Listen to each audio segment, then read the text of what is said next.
Machine Nasha Mukt Bharat Abhiyan అనేది ఈ drugs బారిన యూత్ పడటం, దాని ద్వారా దేశ భవిష్యత్తు నాశనం కావటం, వీటన్నిటిని దృష్టిలో పెట్టుకొని నషాముక్త్ భారత్ అభియాన్ అనే ఒక ప్రోగ్రామ్ని సెంట్రల్ గవర్నమెంట్ తీసుకొని వచ్చింది.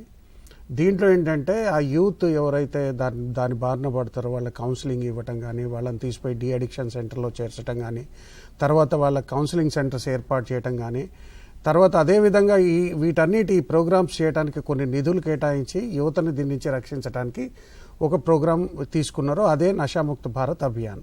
The same programme Telangana government కూడా ఇక్కడ తీసుకుంది. అది మిషన్ పరివర్తన. అంటే యువతలో మార్పు రావడానికి, తర్వాత యువత కూడా చదువులు ఇవన్నీ వదిలేసి ఈ భవిష్యత్తు అంతా నాశనం చేసుకొని ఈ డ్రగ్స్ వైపు పరిగెత్తటాన్ని చేయటానికి తెలంగాణ గవర్నమెంట్ కూడా మిషన్ పరివర్తన తీసుకొని వచ్చింది. దానిలో భాగంగానే మిషన్ పరివర్తనలో ఎన్నో డ్రగ్ అవేర్నెస్ ప్రోగ్రామ్స్ కండక్ట్ చేయటం కానీ, తర్వాత ఎన్నో విధాల డీ అడిక్షన్ సెంటర్స్ ఏర్పాటు చేయటం కానీ, దానికి కావాల్సినంత స్టాఫ్ ఇచ్చి ఎవరైతే ఉంటారో వాళ్ళందరికీ కౌన్సిలింగ్ సెంటర్స్ ఏర్పాటు చేయడం కూడా ఇవన్నీ చేస్తున్నారు. ఆల్మోస్ట్ 2 సిమిలర్ ప్రోగ్రామ్స్, ఒకటి నేషనల్ లెవెల్లో, ఒకటి స్టేట్ లెవెల్లో చేస్తున్నారు.